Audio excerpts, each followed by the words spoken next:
Hi, welcome to our channel where we share the most intriguing stories.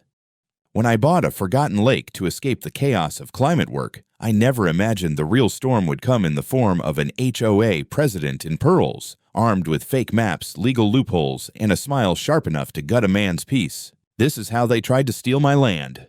I didn't buy a lake to make a statement. I bought it because I was tired of federal grant committees, motel showers, and the slow death of my sanity in climate conferences. 7 years I'd been hopping around the Southeast, consulting on wetland restorations and stormwater reclamation. Projects would start, money would run out, and I'd be off again, clipboard in hand, never home long enough to plant a tomato. So when I stumbled on a 7.4-acre overgrown sinkhole that used to be a private fishing club, I felt like I'd found a relic. No HOA, no zoning shackles, just trees, algae, old beer cans, and potential. The place had been forgotten. Literally, the previous owner had inherited it after the club folded in the early 2000s and never did a damn thing with it. The shoreline was a mess. Tangled brush, rotting docks, a half-submerged boat that looked like it had hosted a murder or two. But the water tested clean, the groundwater flows were still active, and the birds hadn't given up on it. That was all I needed. I bought it outright, used most of what I'd saved from those grant years. People thought I was insane. You bought that swamp behind the pines? But I had a plan. I got a local geotech crew to check the dam, hired an ecological consultant to help with shoreline stabilization, and spent every damn weekend hauling garbage, chainsawing invasives, and replanting native grasses. I camped out in a tent for the first month just to be there full time. Mosquitoes nearly carried me off twice. Within 2 months, the place started breathing again. I had cleaned up the lake bed, stabilized the north bank with tiered stonework, and laid gravel paths weaving through the trees. I pulled all necessary county permits. I wasn't stupid. I documented everything. Even brought in a surveyor to confirm that the parcel was well outside any HOA boundaries. The land was privately zoned, stood alone on its own plat, and had no covenant encumbrances, as my lawyer liked to phrase it. I printed that line out and framed it in my Airstream. I added 3 open-air gazebos made from reclaimed wood, got approval to install compost toilets near the trailhead, and built 2 small cottages, one for me and one as a rentable retreat. All code compliant. Whisper Lake Haven, I called it, had the sign laser etched and everything. Folks in town started to hear about it. A quiet place, nature forward, no loud parties or boat races, just birds, hammocks, and the occasional yoga teacher looking for her soul space. I didn't judge. It was never meant to be a business, not in the traditional sense. But by month 7, I'd hosted 3 weekend photography retreats, partnered with a local birdwatching group, and even scheduled a small gathering with an ecotourism nonprofit from Savannah. All above board, taxes paid, insurance in place. The sheriff himself had come out once for a barbecue and left with fresh bass and a full smile. I finally felt settled. The smell of pine sap in the morning, the way frogs croaked like broken wind chimes after rain. It all made sense. This wasn't just property, it was restoration. Of a landscape, maybe, but mostly of me. So when the woman in the blazer showed up, notebook in hand, and that patented HOA smile stitched onto her face, I didn't know yet that peace has predators. She showed up on a Tuesday afternoon like she owned the path beneath her feet. I was restaining the deck rails on the lakeside cottage when I saw her. Woman in her 60s, power walking in dress flats, holding a leather folio like it was a court summons. She didn't wave, just scanned the area like a health inspector looking for violations. "Mr. Wells?" she asked, voice sharp enough to carve granite. I set my brush down and nodded. "That's me." She handed me a card like we were at a networking event. Karen Morrison, President, Fairview Waterside Homeowners Association. I blinked. Fairview Waterside? That's on the other side of the timber belt. She smiled, the kind that had no warmth. "We've recently updated our jurisdictional zoning map. Turns out this lake and its adjoining parcel are now part of our extended recreational overlay." She said it like I should be thanking her for the upgrade. "Sorry," I said, "but this land isn't part of any HOA."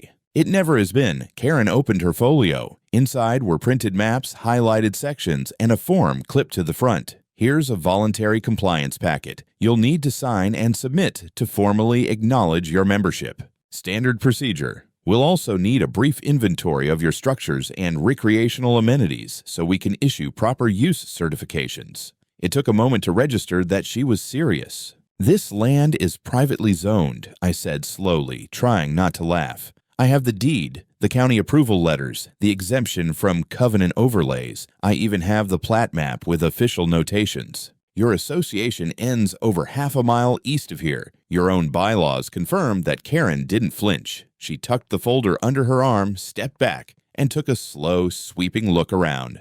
The gazebos, the cottages, the trails. Then, without asking, she took out her phone and started taking photos. My sign, my fence, even my dock. "I'm going to need you to stop that," I said, walking toward her. "It's for inventory," she replied. "There is no inventory." "This isn't yours." She looked at me the way someone might look at a dog who just barked at a piano. Pity and mild amusement. "You're clearly unaware how community governance works in this county. Once your property falls within the overlay, we're obligated to assess its compatibility with the Fairview standards. You've built unpermitted structures. That dock isn't regulation height. And that cottage," she nodded toward the guest unit, "appears to be used for commercial lodging." We'll need to address that I couldn't even form words for a second. "Ma'am, with all due respect, get off my land." She left, but not in defeat. She left with data, photos, notes, a head full of intentions. She didn't argue, didn't yell, didn't threaten. That was the worst part. She acted like it was already a done deal, like she just needed to fill out some paperwork, and Whisper Lake Haven would be folded neatly into her HOA's little empire. The next day, I received an email. Subject line: "Welcome to Fairview Waterside Community." It came with an attached document outlining my provisional HOA dues schedule, a calendar of upcoming community meetings, and a list of corrective action items regarding my so-called infractions. Included was a notice that my use of the guest cottage for unauthorized rentals would incur a retroactive fine of $400. I laughed so hard I dropped my coffee. Then I printed the email, attached it to my deed copy, and sent the entire thing to my lawyer with a sticky note. "Tell me this is a joke. Please." But I already knew it wasn't. I'd seen that look in Karen's eyes before. Not anger, not righteousness, acquisition. And those kinds of people don't ask permission. They just draw new maps. 3 weeks later, a letter arrived from the county's Environmental Compliance Office. It was thick, printed on ivory stock, and smelled faintly of toner and dread. The first line read, "Notice of temporary reclassification, Whisper Lake Parcel 42C suspended from private registry, pending ecological and recreational use review." I read it twice, then a third time, then once more, out loud, just to confirm I hadn't slipped into some bureaucratic fever dream. Apparently, at the formal request of the Fairview Waterside HOA and its designated representative, Ms. Karen Morrison, my entire property had been flagged for a discretionary review under some obscure clause about emerging community assets. It was a clause meant for things like shared greenways or drainage retention ponds, not a privately deeded lake with cabins and a composting toilet. That same evening, I checked the Fairview HOA website. Right there on their homepage, under 2025 Development Initiatives, was a bright new section. Coming soon, Fairview Nature Preserve and Lakefront Wellness Zone. They'd used a stock image of a lake that vaguely resembled mine, with yoga mats laid out on a dock and people sipping smoothies under a shady pavilion. In their project map, my 2 cottages were labeled Future Community Rest Lodges, and my gazebo near the trailhead was marked as a planned meditation rotunda. It would have been funny if it weren't horrifying. Then the complaints started. The first was from a woman named Loretta, claiming I hosted disruptive events that kept her dog awake. Her house was over half a mile away, on the other side of a forest, but she was adamant. Next came a letter from a man named Derek about illegal commercial activity in a residential zone. Then a third notice, this one from the HOA's pseudo-legal subcommittee, accusing me of unlicensed vehicle storage, referencing a canoe rack. Every accusation was nonsense, but every complaint triggered a form, a notice, a deadline. Suddenly, I was drowning in paperwork, noise mitigation reviews, off-street parking studies, zoning rebuttals. Then came the foot soldiers. I spotted them just after sunrise. 2 men in matching navy vests labeled Fairview HOA Patrol. Not county officials, not deputies, just HOA volunteers playing enforcer with clipboards and pocket cameras. They walked the edge of my gravel drive, pointed at my signage, took notes by the guest house. One even leaned over to inspect a solar panel like he was OSHA. I met them halfway down the path. "You're trespassing," I said. "We're performing compliance documentation," one of them replied without making eye contact. "This is now a community concern under review.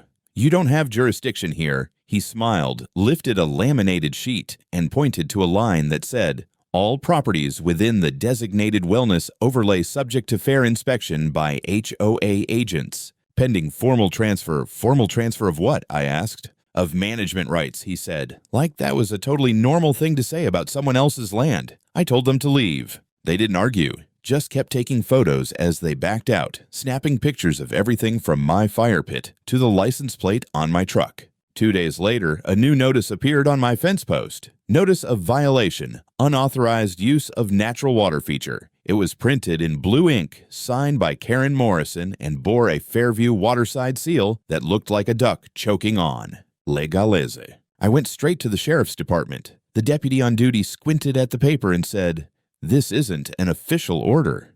"No kidding," I replied, "but they're treating it like one." The deputy promised to look into it, which I'm pretty sure meant dropping it in a drawer until it expired. I went home and installed 2 more trail cams, one facing the dock, one hidden in the trees above the driveway. That night, I sat on my porch with a beer and stared at the lake, wondering how the hell a private piece of land with 32 different pieces of paper proving my ownership had suddenly become public property on someone else's website. And I realized something bone deep. They weren't playing fair, they were playing strategic. And strategy doesn't care about facts, only about perception. I was only gone for 4 days. Drove up to Asheville to visit an old friend, another environmental contractor I'd worked with during a wetland cleanup years back. We hiked, drank bad beer, complained about policy. I left my trail cams running, my guest house locked, and a handwritten note taped inside the supply shed. Back Friday. Please don't burn the place down. I got back late Friday afternoon and didn't even make it past the gate before I knew something was wrong. The gravel path bore fresh tire marks. Not mine. One of the gazebo roofs had been caved in, like someone had leaned something heavy across the ridge beam. Trash had been left beside the compost bin. 2 plastic cups, an empty chip bag, and a crumpled HOA brochure. But what stopped me cold was the sign. A professionally printed 6-foot-wide panel staked into the grass near the lake's edge. Future home of Fairview Wellness Park. Community access coming soon. Below it, in smaller font, Phase 1. Construction begins pending zoning finalization. There was no contact number. No disclaimer, just a seal. Fairview Waterside HOA. I ran to the guest house, shoved my key in the door, and it jammed. I tried again. Nothing. The lock had been changed. I circled around to the back patio, found a window slightly ajar, pushed it open and climbed inside. Everything looked intact at first glance. No ransacking, no theft. But someone had definitely been there. A cheap security sticker had been placed in the corner of the window. On the kitchen table was a single sheet of printer paper. Inventory in progress. Do not disturb. There wasn't even a name, just a smug little HOA watermark in the corner. I stormed back outside, barely keeping my hands from shaking, and called the sheriff's office. To their credit, they sent someone within the hour. A younger deputy, polite but obviously uncomfortable, walked the property with me. I showed him the broken gazebo, the sign, the changed locks, the trespass. Then I handed him the folder, the deed, the zoning documents, the HOA exclusion papers, everything. He read in silence, flipped through the pages, then exhaled slowly. "Well," he said, "this is complicated." "No, it's not. This is my property. They changed my locks, posted a sign, and put literature in my trash can." He scratched the back of his neck. "See, they've already filed a community dispute claim. They're asserting that the land's status is pending adjudication under a shared resource clause. That clause doesn't apply here. It's not part of any HOA. It never was. They filed with the zoning board, which gives them procedural standing, at least temporarily. Until that's resolved, I can't technically remove their sign. You're telling me someone can just walk onto my land, replace locks, and post propaganda because they filed paperwork? I'm saying the county's a mess," he muttered. And this HOA has friends in the wrong places. I stood there, stunned, as he gave me a copy of the incident report. It had a lot of vague phrases: possible civil dispute, pending legal review, temporary jurisdiction ambiguity. In other words, a pile of nothing.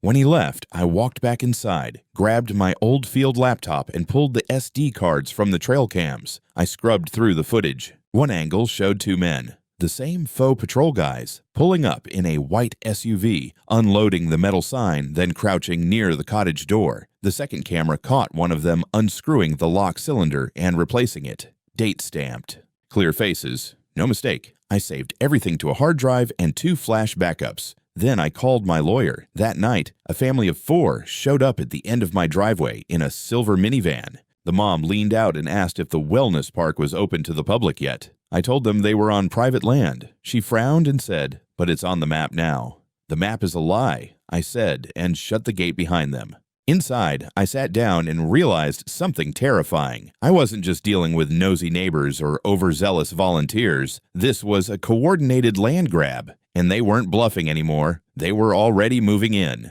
Monday morning, my lawyer, a tough land use attorney named Connie Bishop, walked into her office clutching a stainless steel travel mug like it contained gasoline and justice. I handed her the drive with the trail cam footage, the HOA brochure, a printed screenshot of the website update, and every letter I'd received. She watched the footage twice in silence, then muttered, "Jesus, they weren't just poking the bear." "They're already measuring the walls." Connie filed an emergency cease and desist motion by noon. Simultaneously, I hired a private investigator she recommended, a quiet guy named Roy, with the look of someone who once taught people how to disappear. His job was to find out just how deep this HOA hole went. 2 days later, he called me from a diner in town. "You're going to want to hear this in person," he said. "Bring a notebook." We met over burnt eggs and cold coffee. Roy opened a folder and began laying it out piece by piece. First, the Fairview HOA had in fact made an offer on my land nearly a year ago, back when it was still listed as abandoned lake parcel in the county database. The seller had refused. Twice. The second time, Karen Morrison herself had left a handwritten note offering community integration bonuses if the land was donated. That note was now in Roy's possession. The original owner had kept it, with her signature. Second, at the HOA's last quarterly meeting, a vote was held and approved to create a new northern amenity zone for residents. The minutes of that meeting, which Roy had obtained from a disillusioned HOA member, made several jaw-dropping assumptions. It named Whisper Lake as soon-to-be annexed recreational acreage, projected rental income from cottages after acquisition, and even listed potential contractors for landscaping and dock maintenance.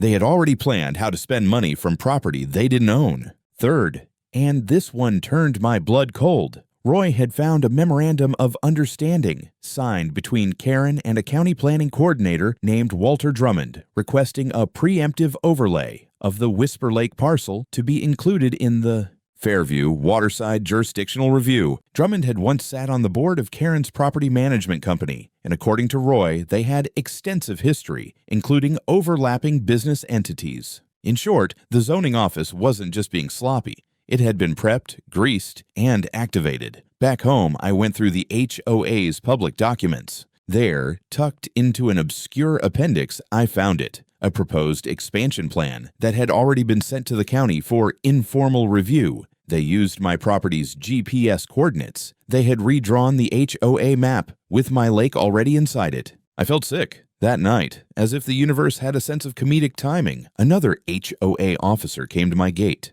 This one was younger, maybe late 20s, wearing a polo with the Fairview logo and clutching a laminated clipboard like it gave him power. He asked to inspect the eastern gazebo for rot hazard compliance. I told him to get the hell off my land. He didn't argue, just made a note and walked off whistling. I drove straight to the county recorder's office the next morning and requested every document filed in the last 90 days involving Whisper Lake. The clerk raised an eyebrow, but complied. There it was.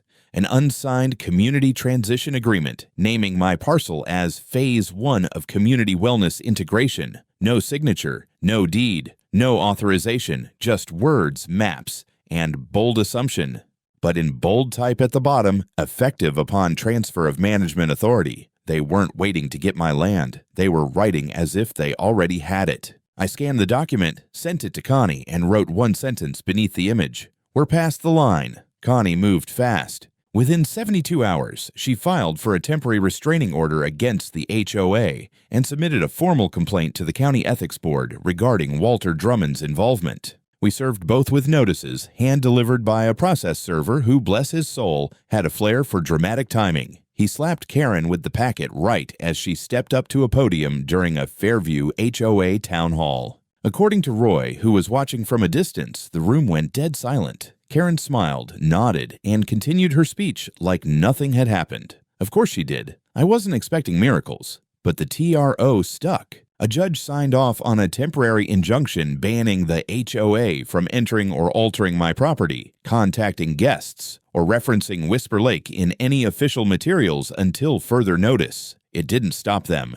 2 days later, I found new HOA flyers inside my mailbox. They advertised a community launch picnic at the North Shore Wellness Park, my lake. The flyers had a sign-up sheet for cottage yoga and guided paddle meditation. One of the photos was clearly my dock. My mailbox had a dent in it where someone had probably tried to cram in the stack too hard. I called the sheriff's office and filed a complaint for mail tampering. The deputy on the phone sounded genuinely exhausted. Meanwhile, Connie made a request for independent cadastral verification from a third-party GIS surveyor. The results, which arrived a week later, were definitive. Whisper Lake and its perimeter parcels were not and had never been within the Fairview Waterside HOA boundary. They had literally fabricated the expansion lines and uploaded them to their website without any legal annexation or procedural vote. Connie attached the survey to our legal response with a footnote that read, "This is not monopoly. You cannot claim property by printing it."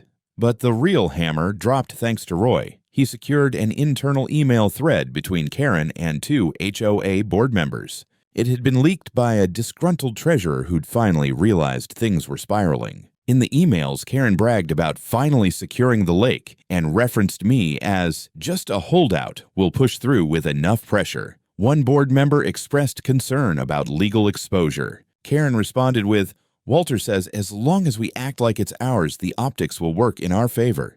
The county won't intervene if it looks community-based." She had written it. In writing.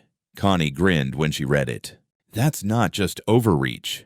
That's intent. While she prepared a motion to escalate our case to civil conspiracy and fraud, I launched my own counteroffensive. I sent a copy of the leaked email chain to 3 local news outlets, along with footage of HOA members trespassing, signs being installed, and the changed locks. One station bit immediately. That Friday, a headline ran, "HOA tries to seize privately owned lake. Owner fights back." The news segment showed side-by-side comparisons of my deeded plat and the fake HOA map.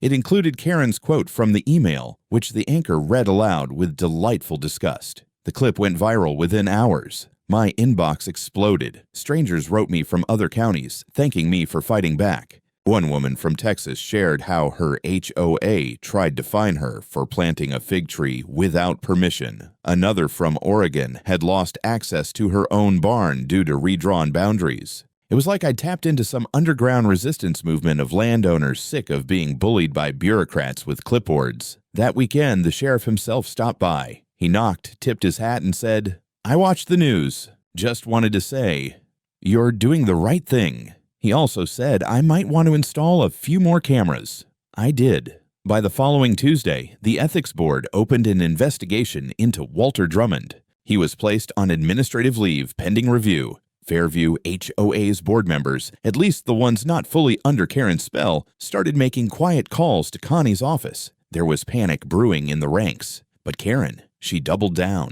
She posted a public letter on the HOA website calling me hostile, non-cooperative, and a threat to community cohesion. She claimed Whisper Lake had historically served as a shared ecological zone and that recent improvements had caused unforeseen disruption to neighborhood balance. She even tried to claim emotional damages on behalf of a member whose view of the tree line was altered by construction. I printed it out, poured a bourbon, and pinned it to my corkboard under a nice post-it that said, This woman thinks she's Napoleon. Connie was already 10 steps ahead. The moment that HOA letter hit the internet, she filed a counterclaim, a full-scale civil suit against Karen Morrison, the Fairview Waterside HOA, and associated individuals for trespassing, attempted fraudulent transfer of property, public misrepresentation, libel, and willful interference with private business operations. It was a mouthful, but she said it with the precision of a surgeon sharpening a blade. Then we brought out the heavy artillery. First, the drone footage. A few weeks prior, during one of the stranger lulls in the chaos, I'd flown my drone to get a promotional shot for Whisper Lake's upcoming nature retreat. I'd let the thing hover longer than usual, just for fun, sweeping across the lake, capturing the tree line, the gazebos, the reflections. What I didn't realize at the time was that I had recorded a full 15-minute segment of Karen Morrison and her HOA officers skulking around the property. The drone caught everything. They unloaded from a white SUV. One of them pulled bolt cutters from the trunk. Another carried a box of new signage. Karen, perfectly visible in a wide-brim hat and pearls like she was dressing for a coronation, stood near the main cottage, pointing and directing. At one point, she physically handed a keyring to a man who disappeared into the guest house. The same house I later couldn't unlock. At one moment, she turned to the camera, the air above her, and smiled. I nearly choked when I found that clip. We trimmed it, watermarked it, and burned 3 copies. 1 for court, 1 for the press, 1 for fun. Second, the surveillance footage from my trail cams. The unit facing the dock had recorded 2 men unloading a Fairview HOA banner and hammering it into the soil beside my picnic table. They laughed, took selfies, and toasted something in plastic tumblers. The camera caught clear facial features, timestamps, and license plates. The third camera, one I had hidden in a hollowed tree, captured audio of the same men referring to the site as Karen's new legacy project. Between the drone, the trail cams, and the HOA's own flyers, we had overwhelming physical evidence of their trespassing, forced entry, illegal signage, and intent to annex. Connie added a charge of attempted fraudulent conveyance and a formal request for punitive damages. Then came the media storm. The second news station picked up the story, this time with real teeth. They ran a primetime segment titled Hijacking Heaven When HOAs Go Rogue. It opened with side-by-side clips, one of me restoring the lake, hammering in the first dock plank, smiling beside a flowering dogwood, and then the drone footage of Karen, orchestrating her private HOA invasion like a dictator surveying a newly conquered province. The story blew up. National outlets picked it up. HOA watchdog groups featured it in newsletters. I was suddenly getting interview requests from YouTube legal analysts, property rights podcasts, even NPR. One blogger dubbed Karen the HOA Queen of Delusion. Another referred to Whisper Lake as the last private paradise under siege. But not everyone was laughing. Karen tried to fight back with a press release, claiming the footage was deeply misleading, accusing me of manipulative editing, and asserting that the drone violated her privacy. The internet did what the internet does, and within 24 hours, her entire HOA board was drowning in angry emails, legal inquiries, and threats of mass resignation from members who had no idea any of this was happening. That's when the first domino fell. One of the Fairview board members, a guy named Greg Millstone, flipped. His lawyer contacted Connie. Greg agreed to sign an affidavit confirming that Karen had misled the board, never disclosed the lack of ownership over the lake, and actively manipulated zoning filings using her connections. He also handed over internal documents showing that HOA funds had been used to print signs, pay a private locksmith, and even reimburse volunteer hours for the so-called patrol officers. They'd paid people to trespass. With the affidavit, the footage, the documents, and the full audit trail from Roy's investigation, we were ready. Connie filed an emergency petition for expedited trial and preliminary injunctive relief, citing ongoing damages and escalating risk. The judge scheduled the hearing for the following week. In the meantime, I hired a private security firm to guard the property. Whisper Lake was locked down like Fort Knox. The patrols stopped. The flyers vanished. And for the first time in 2 months, no one tried to walk into my woods uninvited. But I wasn't celebrating yet. Karen was still out there, still making noise, still telling anyone who'd listen that I was the real villain, that I'd stolen something that rightfully belonged to the spiritual cohesion of Fairview.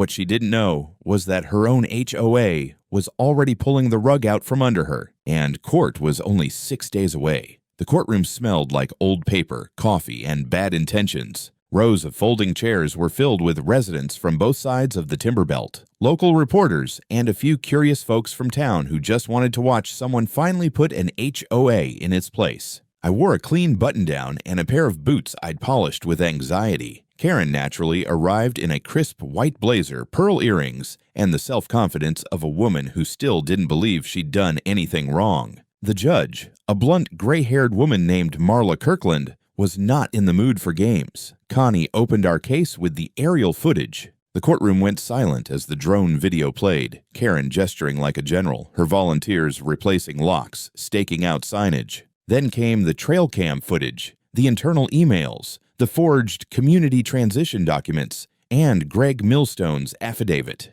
Piece by piece, Connie laid it out with surgical precision. When Karen's attorney tried to object, the judge shut it down with a wave of her hand. "Save it for closing," she said.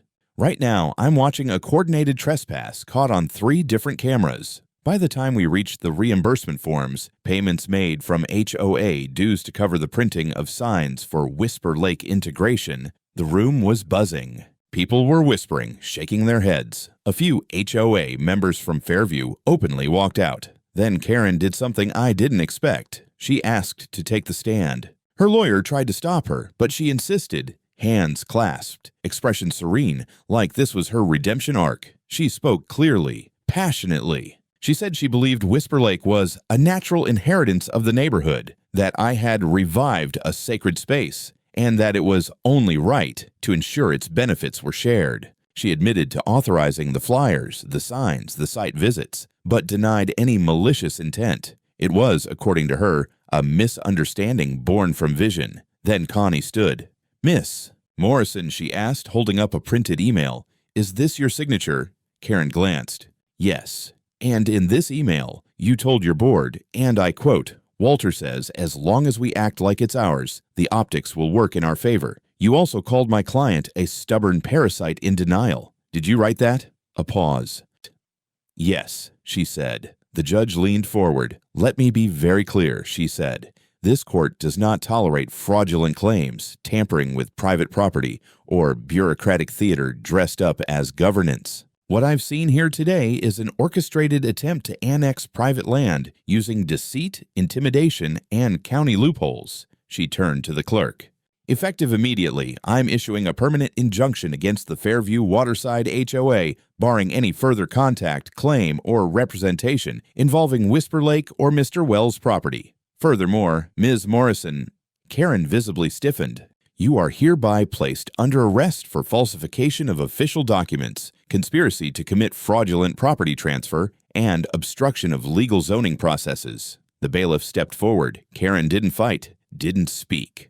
Just stood, hands shaking as the cuffs clicked shut. There was a moment of surreal quiet. Then, from the back row, someone clapped, then another. The room broke into scattered applause, disbelief, and the rustle of reporters sprinting for the courthouse exit to get the story online first. Afterwards, the fallout came fast. Karen was removed from her HOA position by emergency vote. Walter Drummond resigned from the planning board under investigation. The Fairview HOA was fined by the county for misappropriation of funds and unethical conduct. My lawyer received formal apologies from both the zoning office and 2 county commissioners. And me? I got my land back, every inch of it. The damages awarded totaled $415,000, restitution for trespassing, repair costs, legal fees, and the hit to my short-term rental income. I used part of it to rebuild the gazebo, fix the dock, and commission a local artist to carve a new wooden sign, "Whisper Lake Haven, private land, public integrity." 6 months later, I hosted my first Restoration and Rights Festival, a weekend gathering for property owners who had battled against overreach. We had workshops, fire pits, music by the lake, and a big community dinner. Connie gave a keynote speech called "How Not to Get HOA'd." People came from 4 counties. The story lived on, not just as a viral headline, but as a reminder that land, when lawfully earned and legally protected, isn't something you get to vote on. You don't get to redraw the map just because you don't like the one that already exists. And now, whenever someone pulls up to Whisper Lake, the first thing they see is a tall steel sign at the gate, private property, not part of any HOA. Trespassers will be filmed, exposed, and prosecuted. And beneath it, just for flair, ask Karen how it went last time.